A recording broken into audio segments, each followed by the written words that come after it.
Ayan ang kanilang ulam. Bawal sa atin yan. Ayan to para sa aso. Di ba nakikipaglaban ng sabayan? Ang manok sa aso at manok pa rin sa tao. Mas healthy pa ngayon sa aso.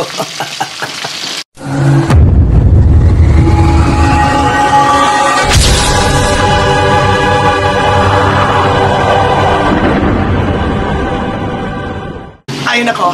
So, yun hindi ko binabantayan. Hinihintay ko lamang po yung aking nagmamaneho sa akin. Ngayon po ay pupunta tayo kay Banak. Titignan natin ang latest update because mga 3 days din nung huli tayong pumunta. And nakita ko po yung brother niya. Mamaya ko nagkikita sa inyo kung ano pag-usapan namin. Last, pupuntahan natin si Ate Malen. At nagsabi sa akin kahapon na parang masama ang kanyang pakiramdam. So samahan niyo po ako sa kanya. Huwag kayo magkakakalas. Diyan lang kayo.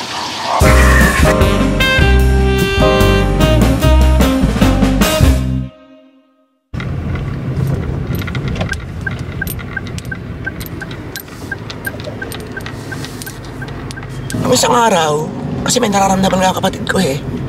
Sabi ko sa kanya ay ipapacheck up ko siya. Ay wag na raw, ang dami ko raw ginagastusan at kung ano-ano mga ek-ek. Sabi ko sa kanya, ate, kapag hindi kita tinulungan ngayon, mas malalakihan kapag ikaw ay krumado yung sakit mo. Diba mas malaking gastos. So sa kaunting check up, kasi na ba check up?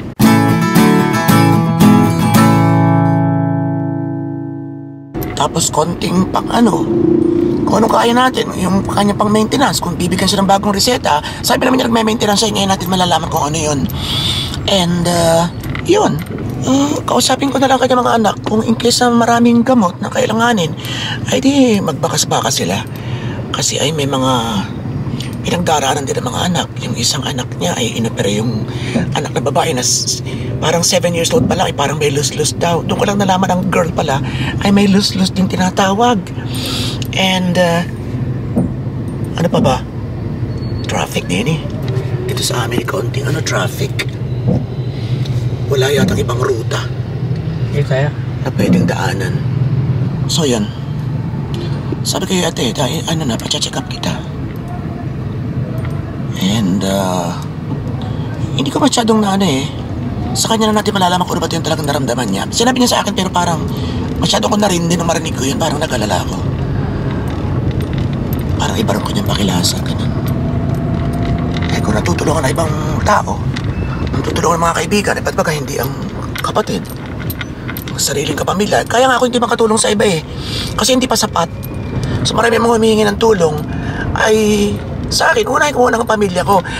Alam ka namang di ba ang dami ko na natulungan ibang tao tapos ang kapamilya ko hindi ko maasikaso o mabigyan ng konting panlunas, pantulong, di ba? So sana maunawaan ninyo na hindi pa tayo mayaman. Eh gusto ko sila bagang aayaw na tumulong sa napakaraming tao. Di kay lahat naman siguro tayo. Ayan, dito na si ate. Ito ang bahay nila pala.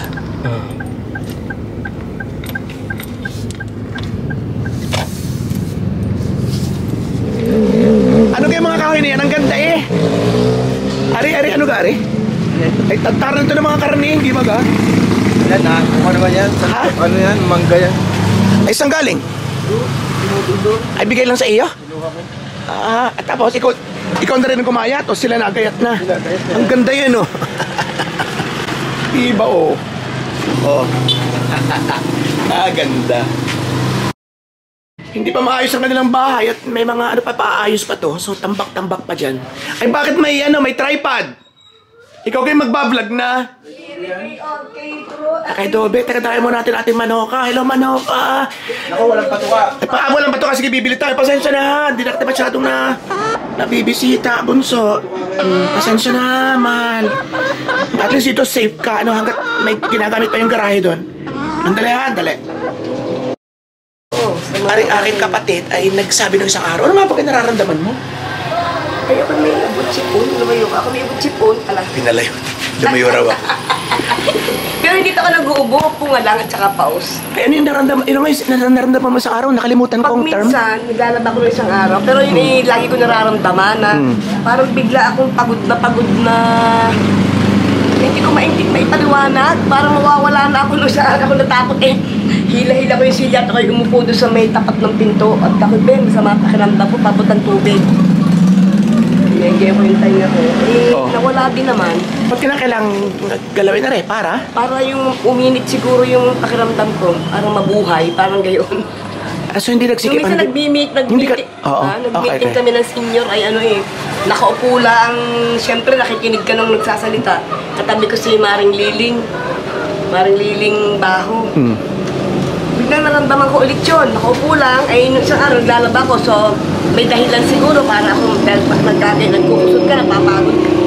Noon yung nakaupo lang eh, sabi ko, Maring Liling, huwag kang umiiwan na. Hindi ko ka maintindihan na nararamdaman ko, bakit ika? Huwag kang manervyos. Yung kinulit-kulit ko rin tayo ko bago ako may baon tubig, ininom ko. Pero natatakot na ako. Kaya nga. Pero maya-maya nawala ulit, parang lumipas bigla. Tapos hindi nagsisikip ang dibdib, hindi naman. Parang ganun ga, parang nawawala ng hangin. Diyos ko Parang po. nawawala na hindi ko maintindihan. Ang ingay dito. Oh. Ay di, yun ay patitingnan kita. Kung muna ngayon, eh, may tutor mami, alas 4. Ayun. At kapatid ko po yung nag-tutor. Sa mga taga-Kalapan, ito po yung magaling na physics teacher. Retired physics, ano?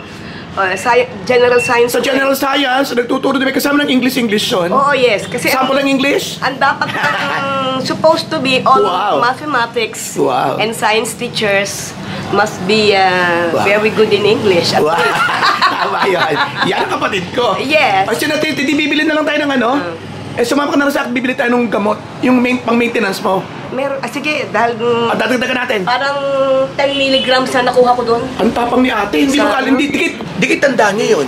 Na siya nung New Year, yung bago tayo si ano, nung araw na yung natapos si Richard, siya po ay 170, tinatawanan lang. 171 over 101. Pwede kang tatawan-tawanan na lang yun. Ibig sabihin malimit kang ganun. Oo, pag natakot ako, ay di lalo nang baka ako'y Sabagay. tumaas ang BP. Yun lang ang kailangan ko. Sige, di magbihis na. Sige. At sumama ka na kumain sa... Ako na may Okay. t-shirt lang. Papatalon lang ako. Ay, nako. So, yun. Yun ang isang problema minsan. Problema ba? Hindi naman problema eh. Yun ang isang issue minsan sa mga magulang na hindi na lang inihintay yung sakit o hindi na lang pinapaalam ng sakit kasi nahihiya sa mga anak. Nahihiyang humingi, nahihiyang magsabi, makaabala pa. Yung nangyari sa kapatid ko kay Kuya Antitin ko, ganun din eh. Na nahihiya na siya na baka retired na rin kasi, nahiya siya na baka gastusan, baka may problema financial din ng mga anak, na meron naman talaga. Kasi may sakit din ang asawa ng isa ng anak. Ingay dito, nagkakaintindihan ba tayo? Yun. Kaya, minsan, yun na nga, lalo gumagabi ang sakit, lalo nagkakaroon ng mas seryosong sitwasyon dahil sa yung nahihiya na nararamdaman ng mga magulang. Kaya sana naman kapag may medyo nakikita natin, tayo na mismo mag-adjust. Pag nakikita tayo parang matuto pa si nanay, parang si tiya ay parang hindi magandang lakad. Ba't parang inihingal si tito? Bakit parang nakakasama ang pakiramdam ni tiya? Yung mga ganon. O bakit parang si mami malungkot lately? So yun, sa siguro ano na lang tayo na lang. Hindi mo rin masisisi yung mga anak. May mga, lalo na may mga pamilya na hindi lang kasi yung magulang may takot eh, pati yung mga anak. Lalo na kung ang sitwasyon ng buhay pangkaraniwan lang na pare-pareho lang na kumakayod na yun, gusto yung mag-ibuhos sa magulang, hindi rin naman maibuhos nga. Gawa ng limitado ang resources. Kaya ganoon, pakiramdaman na lamang at mabuti na rin na naaagapan ng mga ganyang sitwasyon. So hindi pa rin pwede sa atin ngayon, dadalhin natin sa Lunes, kasi weekend, tayo may papunta sa South, sa dulo ng Oriental Mindoro, kasi meron tayong racket, meron tayong babahagi natin ating talent, ang ating skill sa pagpili ng mga nararapat manalo sa isang talent contest. And busy na tayo bukas. Kaya yun, sa araw natin siya. Grabe dito, mas maingay. So, ayun, pakakain natin si ate, ibibili natin siya ng ilang mga kailangan yung mga gamot or maintenance para malanasan ng pabahagya ang kanyang nararamdaman hanggat wala pa sa ospital. And i-message ko rin ng kanyang mga anak. Till ko, hindi pa niya nasasabi na babanggit ito sa kanyang mga anak because mag-worry, nag-aalala siya, mag-worry ang kanyang mga anak, maapekto ng trabaho and everything. Oh my God, ang hirap ng buhay, mahirap, ang hirap ng mahirap, pare-pareho tayong mahirap, pare-pareho tayong mga...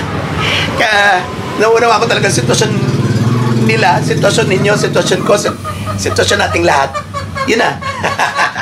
Ay, nako. Ay, nako, Lord, payamanin mo ako at marami tayong tutulungan. Okay, Manoka, dyan ka muna. Ang papabila ko ng gamot, okay? Anong gamot? Papabila ko ng patuka, okay? Okay, sandali lang. Sabay na din sabay. Ba't sabi manas daw ang paa mo? Lagi. Pero ngayon hindi naman niya ranging. Ngayon hindi. Lagi siya. May picture nga naman. May picture na? Ng paa? Pinalas ko ng isang araw. Para sabi nga, hindi mo na ako natatakot. Anong hindi natatakot? Hindi ako natatakot sa panas. Susunod natatakot sa panas? Tanda na eh. Ako ay sa bagay, ang galing ko mag-inspection ng kanyang paa. Pero ako ay ano rin. Manas din isang araw ay ano. Nung dating ko nang galing Japan, nakuha ko pa ng video. Nakuha ko pa ng konting video. Hindi nakita agad ng isda dun. Pero ngayon naman wala. So far okay naman. Hindi naman na. Okay. Ang nalubog daw yan eh. Yan, may konti. Ay, nako. Okay, let's go. Pangatimahan naman pala daw, inaano na ang tawag doon, Dobby? Blood chem. Blood chem. Blood chem. Pero ilang months na yun. Pero yun yata naman eh, kahit after mga 2 Blood months. chem may kuha na lahat. Kikita yung Hindi lang blood at dapat. blood.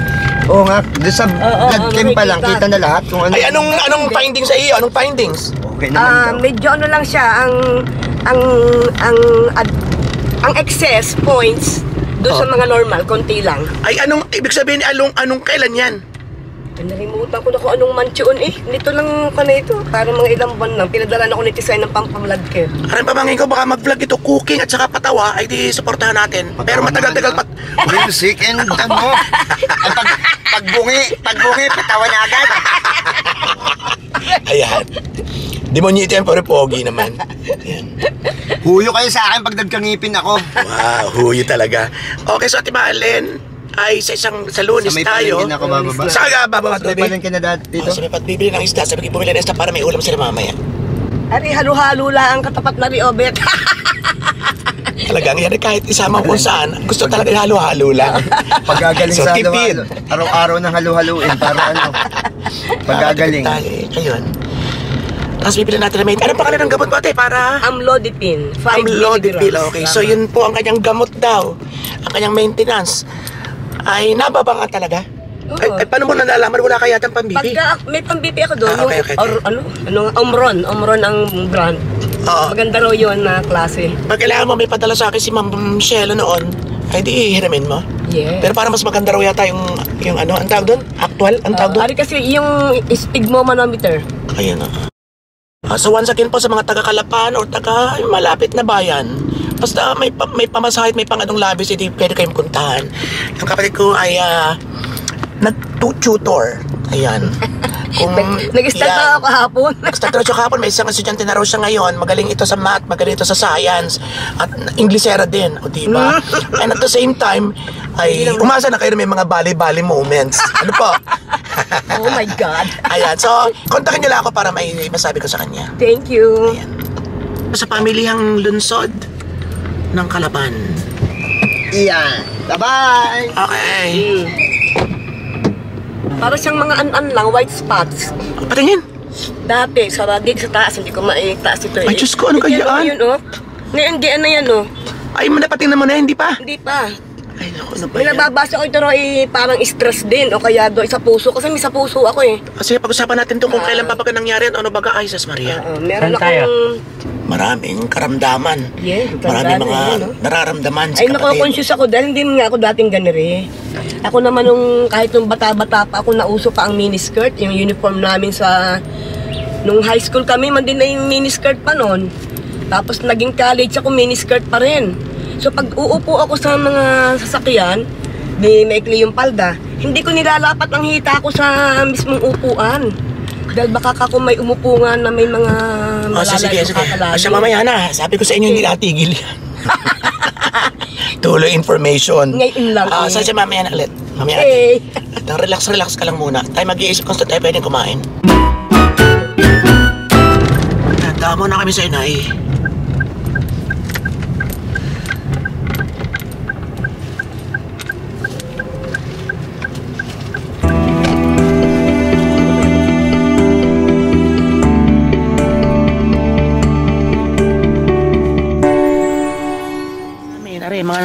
Mga luma na dito na lahat. Pwede pa naman kaya lang kinakalawang na. Gutom na gutom ka, nagagugupitin ko muna yung ilang din. Hindi pa. So bibili ulit tayo ng bago para mailagay din eh.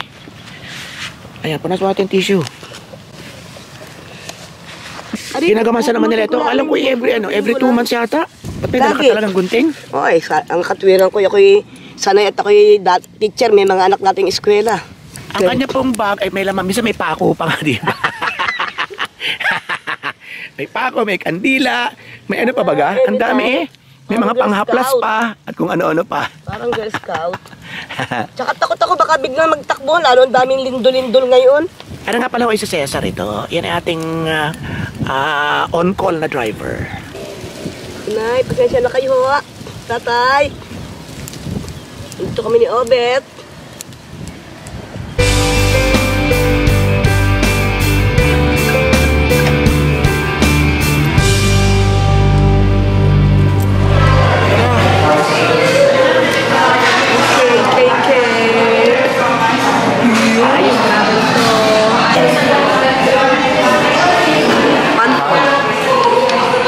Crispy wonton.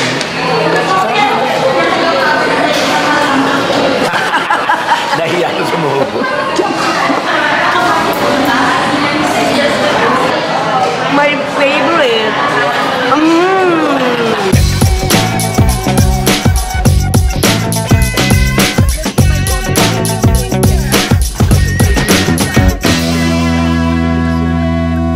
Okay, bili muna natin ang gamot ng ating mahalin din sa Mercury Drug.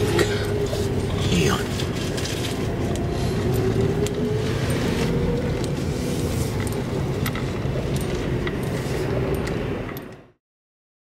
Ilan ko ang gamot ko, ate? Okay, wait na. So yan, pala yung kanyang maintenance. The Sa mga ma-high blood din dyan, simba kayo ng gamot. Ito talaga. Tingnan ang sample. Yes. So yan po. Amlodipine, 5 mg. Amlodipine, 5 milligrams. Ayan daw ang kanyang maintenance. Yun. Ay, iinom lagi. Yan, dalaw muna tayo kay Banak. Baka nandito kanyang kapatid.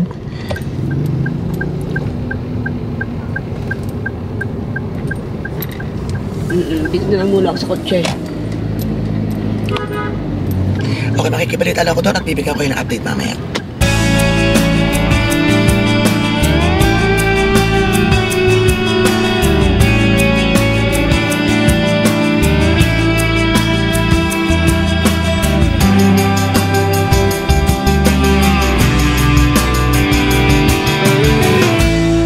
Okay, so yan, nandito muna kami sa bahay at maya-maya ko ihatid sa Malin. So yun, nakabili siya ng ilang gamot and sa Lunes, sasamahan natin sa ospital para makapagpatingin. Ano yung eksaktong nararamdaman mo nga, ate? Yun ay malimit ko rin maramdaman eh. Ilang beses naglalaba ako. Nagkukusot akong nakatindig akong maglaba. Dahil lang hindi ko kaya maglaba ng nakatingkayad. Nasakit ang likod ko dahil ako may scoliosis. Yun. Kaya mas gusto ko yun kahit gaano kadami, nakatindig basta ako. Ay ilang beses na nung isang araw yung huli, pagkasamtay ko nung nilabhang ko, naramdaman ko na agad yun. Na parang, hindi ko ka maipaliwanag, anong aga yun? Parang sikip, parang walang hangin, na parang madilim, parang magidilim ang aking paningin na parang mawawala nga. Yun ang pinakang ano ko eh. Sino sa inyo nakaranas ng ganun? Paki-comment na lamang po sa baba. At para may mga, may mga idea kung ano baga.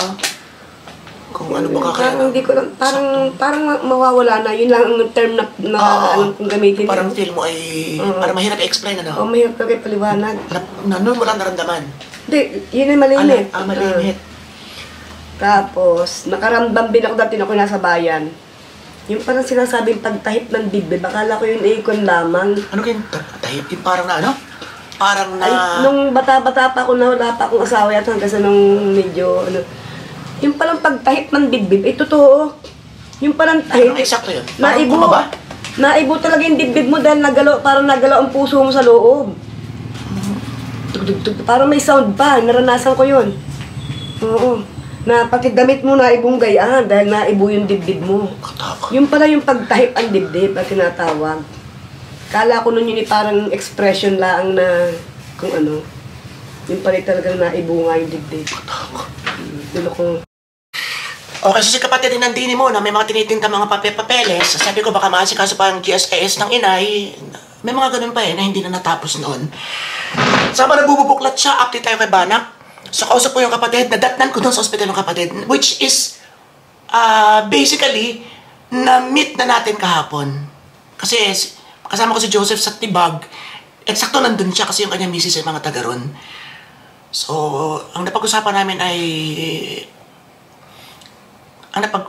ay yung plano nila na mailipat sa Maynila, sa PGH siguro, o sa Quirino daw baga, na kung saan mas makakales ang gastos and at the same time ay okay naman ang magiging pag-aasikaso sa kanya at ang paggamot sa kanya kasi hindi may kakailan na talagang malaking gastusan dito sa private hospital.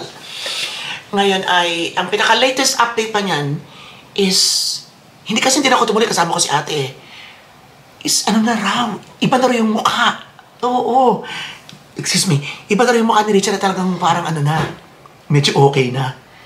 Dati kasi maputla, na nangingitim-ngitim, itong grito niya, ito right, nangingitim-ngitim na maumbok na kalbo na alam mo ito na parang samantina ng mata, na gano'n na mataba. So, malalaman natin sa isang araw kung ano ang, malay mapasyalan natin bukas, kung ano na yung talagang itsura niya physically. And then, yun, nakakagalaw-galaw na raw ang mata. Pero siyempre, wala pang response in a sense na umiimik or na itataas ang kapit pa, wala pang ganon. So, may hinihintay lang sila na isang bagay para mapag-desisyonan na nila kung i-ward na baga. May possibility na pwede nang ma-ward. Or dun pa rin sa ICU or ililipat sa Maynila. So, bibigyan ko kayo ng mga fresh na balita sa mga susunod na araw. Iyon. So, in general, ay medyo positive ang datingan ng ating perception sa kondisyon ngayon ni Banak. Nakakatuwa. So, yun po. Nasamahan natin si kapatid. Malaman natin update kay Banak. And, maya-maya po ay kukunin ko naman ang isang mas makakapagpasaya naman sa atin ng konti. Ngayon pa lang excited na ako. So, dumating na po ang papasko. Yun. Papasko sa atin ang ating Ninang Shadred na naninirahan ngayon sa Amerika. Ayan. Yan ang ninang-ninang ko na. So, 2 kahon. Yung isa ay naiwan pa, so hindi pa napagsabay ng LBC. LBC nga ba? Parang LBC. And sabi ko sa kanya, ay sa sobrang excitement ko, hindi ko na mahihintay yung isa. At talagang, pag kinuha ko yun, ay automatic nabubuksan ko na. Sa bukas, anong kahon, huwag kayong mawawala. Okay po? So this is your friend Roberto, sa Ingrid Kudukasemas, at mabuhay lahat ng Pinoy sa masulok ng world. Pathology pa more, and more, and more. Thank you.